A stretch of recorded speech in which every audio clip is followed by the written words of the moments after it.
Chapter we are start, जो हम chapter आज शुरू करने जा रहे हैं, ये है क्लास 10th का चैप्टर है, आपको पता है, विज्ञान कार्यपत्र का जो लिखा है इसका मतलब वर्कशीट 43, डेट है 12 अक्टूबर 2020।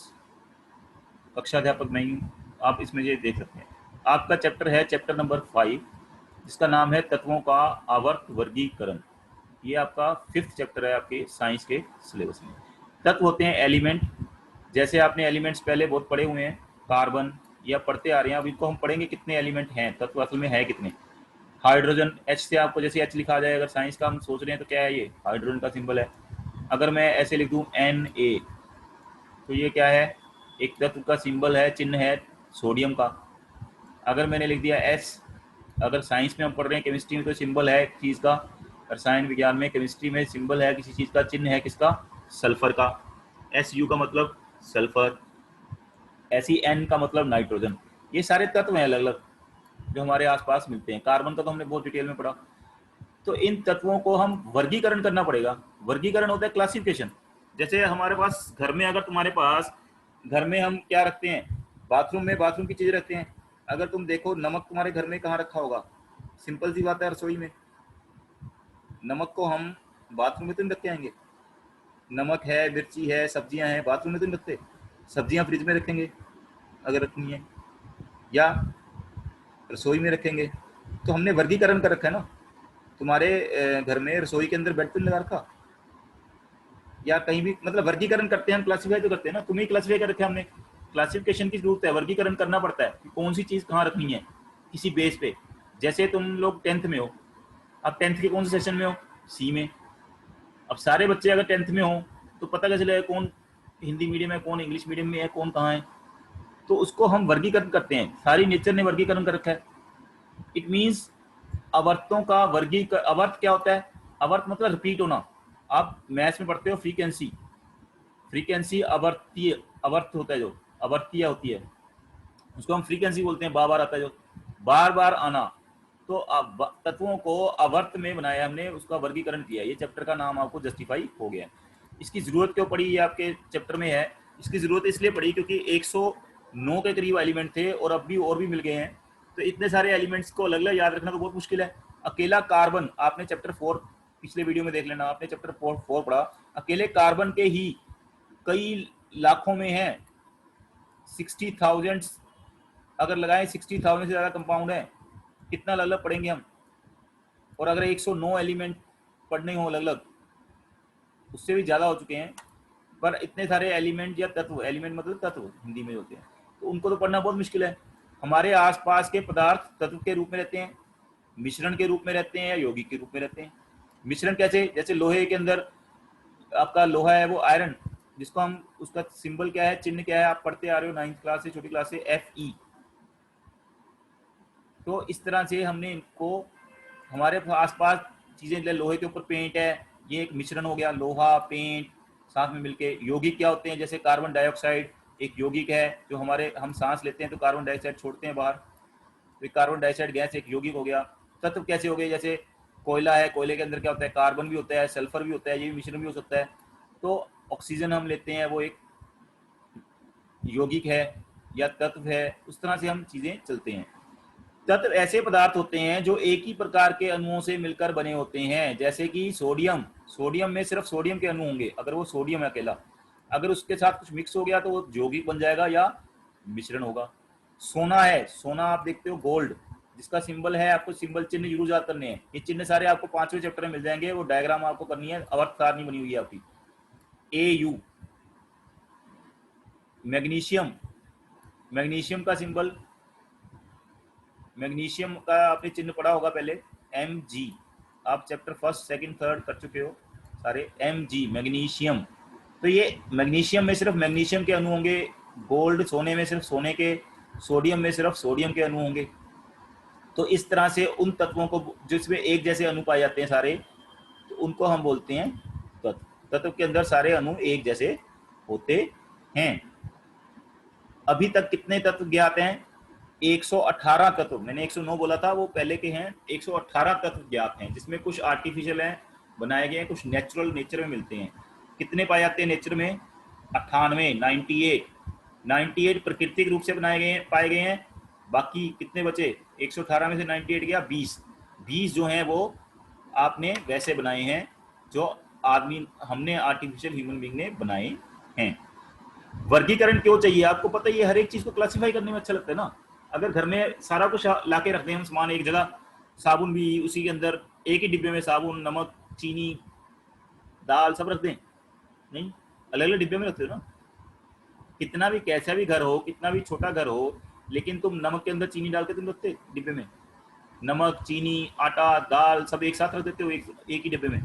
नहीं, अलग अलग करके रखते हो, डिब्बों में रखते हो या फिर थैलियों में रखते हो। अगर दुकानदार के पास जाओ, क्या दुकानदार ने साबुनों को अलग जगह लगा रखा होता है, बिस्किट का अलग जगह लगा रखा होता है, अलग अलग वो ना कहते हैं वर्गीकरण। तो ऐसे ही तत्वों को भी वर्गीकरण करना पड़ेगा, क्लासीफाई करना पड़ेगा अलग अलग ग्रुप्स में कि कौन से एक जैसे हैं, कौन से अलग अलग तरह के हैं।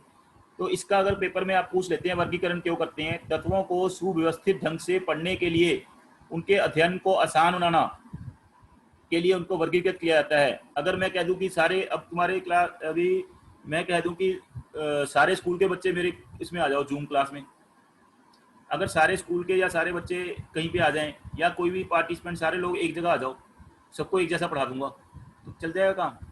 नहीं, सिक्स के बच्चे को सिक्स लेवल का पढ़ाना पड़ेगा, एट्थ के बच्चे को एट्थ लेवल का, टेंथ के बच्चे को टेंथ के लेवल का पढ़ाना पड़ेगा।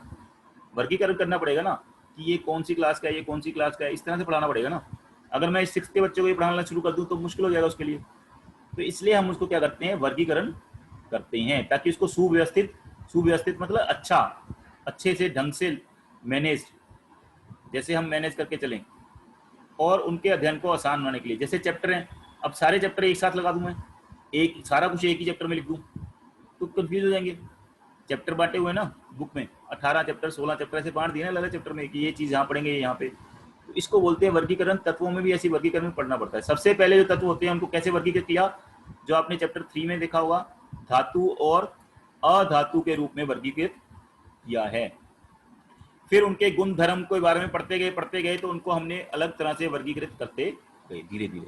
ऐसे नहीं कि एक ही दिन में वर्गीकृत हो गया, जब अभी वर्गीकरण बंद हो गया, अभी भी वर्गीकरण चल रहा है, नए नए तत्व मिलते आ रहे हैं। तो सबसे पहले वर्गीकरण जिसने किया या जिसको हम जानते किया तो बहुत लोगों ने, लेकिन जिसको अच्छे नाम मिला उसका नाम है, ये पेपर के लिए इंपॉर्टेंट हो सकते हैं, कई बार आया था, इस पर एक छोटा नोट लिखिए, या वो बनाने को बोलते हैं डवर्नियर के त्रिक बनाइए। इसका नाम है डवर्नियर के त्रिक, ट्राइड्स ऑफ डवर्नियर। ट्राइड, त्रिक मतलब तीन, तीन तीन, तीन तीन जैसे जोड़े होते हैं दो, ये तीन तीन के ग्रुप हैं, तीन तीन के ग्रुप बनेंगे।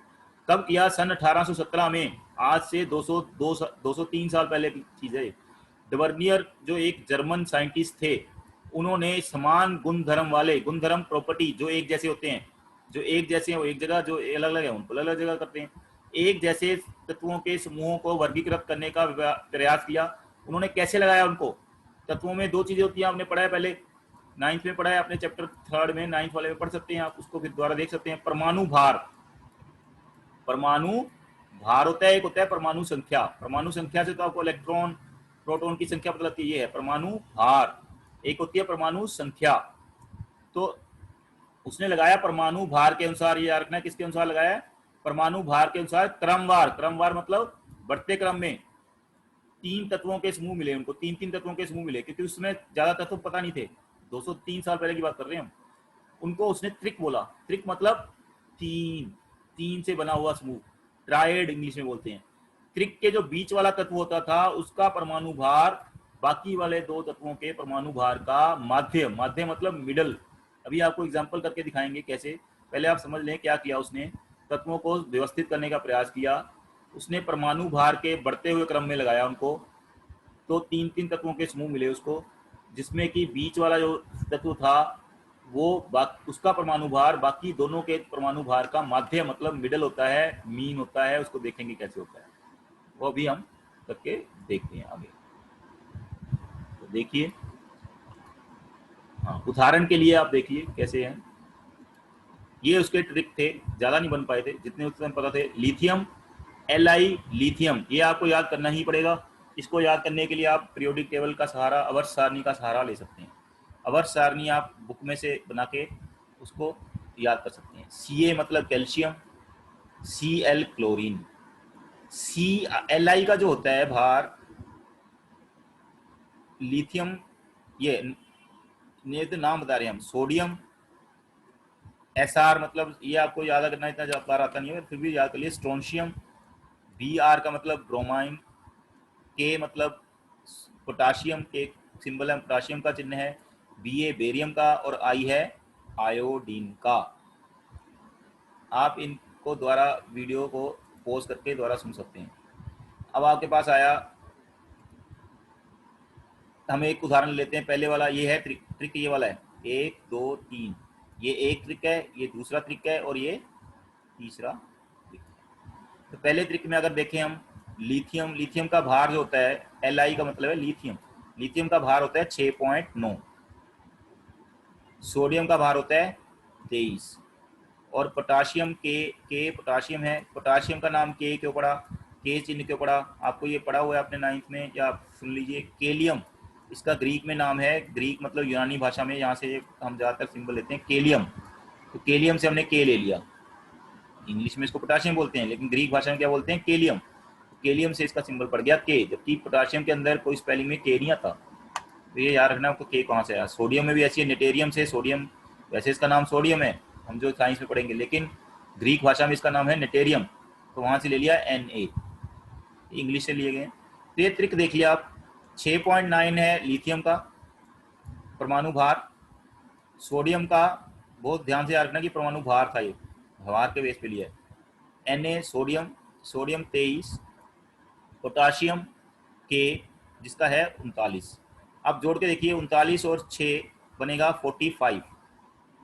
39 में अगर हम ये 39 जो है कोने वाले जो दो हैं पहला और लास्ट, उसका दोनों का भार जोड़ दे लिथियम और पोटाशियम का 6.9 प्लस 39, तो ये बन जाता है आपका 45.9, जिसको हम 45.9 45/9, इसका अगर माध्य लेंगे, माध्य होते हैं दो, जितने अक्षर है उनसे डिवाइड कर दो। कितने लिए हमने, दो का जोड़ा है तो 2 से डिवाइड करो।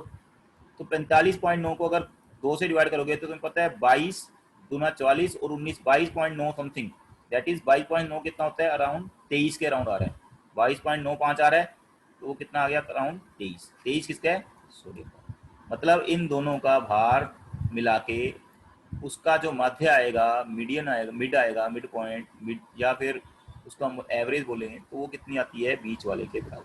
ये उनके ट्राइड थे, और जब इसने ऐसे अरेंज किया तो पता लगा कि इनके गुण धर्म जो हैं एक जैसे हैं। अब भी तुम नए पीरियोडिक टेबल में देखोगे तो तीनों एक ही ग्रुप में आते हैं, एक ही समूह में आते हैं। ऐसी फिर कैल्शियम, स्ट्रोंशियम, बेरियम एक ग्रुप में, क्लोरीन, ब्रोमीन, आयोडीन एक ग्रुप में, इस तरह से उसने लिए। उस समय ज़्यादा पता नहीं थे, तो ये आधार उसने जो लिया ये था। आपको ये पता होना चाहिए कि किसने क्या किया, क्या उसकी गलतियाँ थी। अब सीमाएं देखें इसकी, क्योंकि उसकी कुछ सीमाएं थी, तभी उस नया, भाई अगर किसी चीज़ में कोई कमी होती है तभी तो हम नई चीज़ ढूंढते हैं। तो उसमें सीमाएं क्या थी, लिमिटेशन आया था पेपर में। डवर्नियर उस समय तक के ज्ञात तत्वों में, उसमें बहुत सारे तत्व जो पता थे जितने भी, उसमें से सिर्फ 3 ही बना पाया। ऐसे ऐसे कितने समूह बन सके, दिख रहे हैं आपको, 3 ही समूह बना पाया। इनको याद कर लेना कौन से समूह थे डवर्नियर के। इसलिए त्रिक में वर्गीकरण की यह पद्धति सफल नहीं रही। बाकी का क्या करें, सिर्फ ये 9 को 3 के समूह बांट लिया उसने, बाकी जो पता थे उनको तो बांट नहीं पाया वो। तो इसलिए इसका तो ये फेल हो गया, कामयाब नहीं हुआ। करने की कोशिश तो की, कामयाब हो तो बात की बात है। फिर एक सिद्धांत आया न्यूलैंड, न्यूलैंड साइंटिस्ट का नाम है, वैज्ञानिक का। उसका अष्टक, अष्टक मतलब है ऑक्टेट, 8 वाला। कैसे 8 वाला बताते हैं, अभी दिख रहा होगा आपको। कभी आपने म्यूजिक, चलो गाना गाना आता होगा कईयों को, गाना नहीं गाना आता वो भी सोच सकते हैं, ये सुना तो होगा, सा रे गा मा पा धा नी। तो मैं अगर गाऊँ सा रे गा मा पा धा नी सा, सा नी धा पा मा गा रे सा, ऐसे चलता है। तो सा रे गा मा पा धा नी सा, द्वारा कहाँ पे आ गए हम, सा पर। तो इसका मतलब 7 सुर होते हैं, 1 2 3 4 5 6 7, सा रे गा मा पा धा नी, 7 हो गए। 8वां फिर क्या आएगा, सा। जो लोग जानते हैं म्यूजिक ऐसे बोलते हैं, सा रे गा मा पा धा नी सा, तो सा फिर आ गया द्वारा। तो उसको हम बोलते हैं न्यूलैंड का अष्टक सिद्धांत। अब ये आपको दिख रहा है डो रे मी फा सो, ये क्योंकि उनके भाषा में ये स्वर के स्वर थे 7, चाहे किसी में लो स्वर 7 ही आते हैं उसमें। तो उनकी भाषा के स्वर हैं ये, इसमें कोई दिक्कत नहीं है ये स्वर ही है। पर तत्वों का स्वर से क्या लेना देना? उसने बोला न्यूलैंड ने तत्वों को बढ़ते परमाणु भार के क्रम में लगाया। उसने पाया कि जैसे कि सुर, आपको सुर से क्या बताया आपको, क्योंकि सुर आपको पता है सा रे गामा पाधा नीसा, तो सातवें के बाद आठवां जो सुर होता है सेम आता है। ऐसे ही उसने जब परमाणु भार के बढ़ते, इसने परमाणु भार के बढ़ते क्रम में लगाया था, इसने तीन तीन के ग्रुप बनाए थे, इसने परमाणु भार के बढ़ते क्रम में लगाया। प्रत्येक आठवें तत्व के गुण पहले तत्व के समान थे जब उन्होंने लगाया। उसकी तुलना उसने किससे की? संगीत के अष्टक, अष्टक मतलब ऑक्टेट।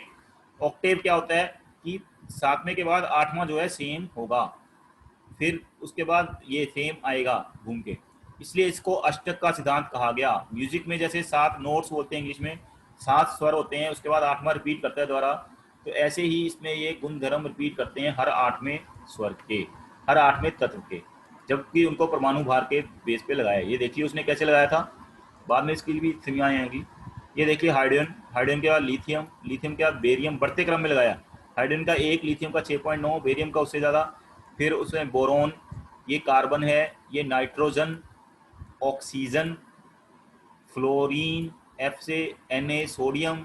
आप भी आराम से इसको याद कर पाएंगे जब आप ध्यान से अगर अवर्त सारणी को पढ़ लेंगे तो। Mg magnesium, aluminium, silicon, phosphorus, sulphur, इस तरह से उसने लगाया। यहाँ पे देखिए 2 रख दिए एक जगह, CO मतलब कोबाल्ट, Ni का मतलब निकल, यहाँ भी 2 रख दिए, सेलेरियम और लेंथेनम, 2 एक जगह रख दिए, यहाँ खाली जगह छोड़ दी उसने। तो ये चीज़ें अब देखनी है। तो 1 2 3 4 5 6 7, सातवें के बाद आठवें गुण एक जैसे हैं। नौवें के गुण देखो यहाँ भी सेम था, लिथियम सोडियम पोटाशियम, यहाँ भी वही आ रहे हैं लिथियम सोडियम पोटाशियम, लेकिन नीचे और भी आ रहे हैं, Cu भी आ गया, कॉपर, रुबिडियम, Rb। तो इस तरह से इसने देखा कि हर आठवें के गुणधर्म रिपीट करते हैं। अगर मैं उसको ऐसे लगाऊं सात सात के रो में, सात सात की पंक्तियों में, तो आठवां जो है सेम होगा, आठवें के गुणधर्म एक जैसे होंगे। ये बाद में हम देखेंगे कि ये कहाँ जाके फेल होता है। तो ये आपको समझ आ गया इसका नियम क्या था, कि जैसे संगीत के सुर सातवें के बाद आठवां रिपीट करता है, तो वैसे ही तत्वों को अगर बढ़ते क्रम में लगाएंगे परमाणु भार के, तो वो भी रिपीट करेंगे। इसको आप और ध्यान से बुक से पढ़ सकते हैं। सीमाएं क्या हैं? यह नियम केवल कैल्शियम धातु तक ही लागू होते हैं, उसके बाद ये लागू नहीं होता जो नियम था। दूसरी सीमा है नए तत्व के गुण इस सारणी से मेल नहीं खाते। बाद में जो तत्व आए, इसके बाद आए जो तत्व, उस समय कम तत्व पता थे, वो इससे मेल नहीं खा रहे थे। सारणी में तत्वों को सम्मिलित करने के लिए कई जगह इसने 2 तत्व लगा दिए, एक जगह 2 रख दिए। अब कौन सा तत्व रखे यहाँ पे? एक साथ रख दिया, बल्कि जो असमान गुण थे, जिनके कोई समानता नहीं थी, उनको भी एक स्थान पे रख दिया इसने, सिर्फ उनको साथ साथ में बढ़ते क्रम में अरेंज करने के लिए। हाइड्रोजन और फ्लोरीन में कोई समानता नहीं है, बाद में हम ये देखेंगे। कॉपर में और इनमें समानता कम है, बाद में हम देखेंगे ये। तो जिनमें समानता नहीं थी उनको भी एक साथ रख दिया इसने। तो ये इसकी लिमिटेशन या कमियां, तो ये आपको याद कर लेनी है। कोशिश करिए, कोई बात नहीं, कोशिश करने में रोल नहीं है। अब आपके पास क्वेश्चन है, तत्वों को वर्गीकरण करने की क्या आवश्यकता है। सबसे पहले आपको कराया है तत्वों को वर्गीकरण करने की क्या आवश्यकता है। आप इसको लिखेंगे, तत्वों को सुव्यवस्थित ढंग से पढ़ने तथा उनको अध्ययन को आसान बनाने हेतु उनको वर्गीकृत करना पड़ता है। समझ गए आप? आई थिंक ये आपको आसान लग गया होगा, समझ आ गया होगा। उसके बाद देखिए, उसके बाद आपसे पूछा है ऐसे 3 तत्वों के नाम लिखो जो डवर्नियर के त्रिक दर्शाते हों। 3 तत्वों के नाम लिखे हैं, ये रहे, आपको 3 त्रिक दिए हुए हैं, आपको सिर्फ 3 तत्व बताने हैं, लिथियम, सोडियम, पोटाशियम। ये डवर्नियर त्रिक है। एक त्रिक ये है, ये तीनों ट्रिक आपको याद करनी है। ट्रिक नहीं है, त्रिक 3 का समूह है, डवर्नियर के 3 है, ये तीनों आपको लिख देने हैं और याद कर लेने हैं। एग्जाम में आपको पूछा जा सकता है कि डवर्नियर त्रिक में बताइए इनको। उसके बाद है न्यूलैंड ने तत्वों की 8 तत्वों की क्षितिज पंक्तियों में विभाजित किया, सत्य या सत्य? हाँ भाई, क्षितिज पंक्तियां ऐसे हॉरिजॉन्टल 8 तत्व नहीं, 8 तत्वों की क्षितिज पंक्तियों में विभक्त किया है। कितनी तत्वों किया है? 7 में, 8वां नहीं है, 7 में किया है। 8वां तो मेल खाता है, द्वारा रिपीट करता है, 8वां तो अगले उसमें चला जाता है। देखिए अगर मैं आपको दिखाऊं यहाँ पे, तो 8वां तो आपका अगले में चला गया। कितने कितने हैं एक लाइन में? कितने हैं? 1 2 3 4 5 6 7, 8वां तो रिपीट कर रहा है। तो यहाँ पे आपका ये, कई बार हम आंसर समझते हैं कि सही है हमारा, और हमें पता नहीं होता कि वो गलत हो रहा है या सही हो रहा है। तो देखिए यहाँ पे, तो ये 8 नहीं थे, कितने थे एक रो में, एक पंक्ति में कितने हैं? 7। यहाँ आ गया असत्य। न्यूलैंड के अष्टक नियम की 2 सीमाएं लिखी हैं, 2 के हम 3 लिखेंगे, तो 3 सीमाएं बताएंगे आपको हम। ये रही, तो ये आपकी 3 सीमाएं हैं। यह नियम केवल कैल्शियम धातु तक लागू होता था, नए तत्वों की गुण इससे मेल नहीं खाते थे सारणी से। तीसरी है सारणियों को संबंधित करने के लिए दो तत्वों को एक साथ रख दिया, बल्कि असमान तत्व वालों को भी एक साथ रख दिया। तो ये तीन उसकी सीमाएं हैं, लिमिटेशन है, जो उसकी कमियां हैं किसकी, न्यूलैंड की। फिर आ गया आपके पास डवर्नियर त्रिक वाला। क्या नीचे गए दिए गए तत्व समूह डवर्नियर के त्रिक के रूप में वर्गीकृत किए जा सकते हैं? क्या रूल होना चाहिए? जो इन दोनों का सम का परमाणु भार इसके परमाणु भार के मध्यम के बराबर होना चाहिए। सोडियम का कितना है? सोडियम का 23, क्लोरीन का दे रखा है 35। 23 और 35 हो गए आपके, 23 और 35 को जोड़ेंगे तो ये बन जाएगा आपका 58। 58 का हाफ 29। 58 का हाफ कितना होता है? 29। इसको जोड़िए 23 और 35, दो जो कोने वाले हैं उनका जोड़ के इसका आधा आना चाहिए। सिलिकॉन का देखो 29 है क्या? 28 आसपास है लेकिन पूरा नहीं है, गलत। बेरिलियम का तो ये नहीं आएगा। बेरिलियम का देखिए, बड़ा जल्दी देखिए, 9, वीडियो लंबा हो रहा है, 9। और कैल्शियम का 40, 40 और 9 49। 49 का अगर हाफ करते हैं 24.5, 24.5। क्या मैग्नीशियम 24 के आसपास है? हाँ, तो ये ले सकते हैं। इसका भी मिडल के आसपास आ रहा है, तो इसको भी कंसीडर कर सकते हैं। अपना उत्तर सत्यापित कीजिए, ऐसे करके आप कर सकते हैं सत्यापित। Thank you very much.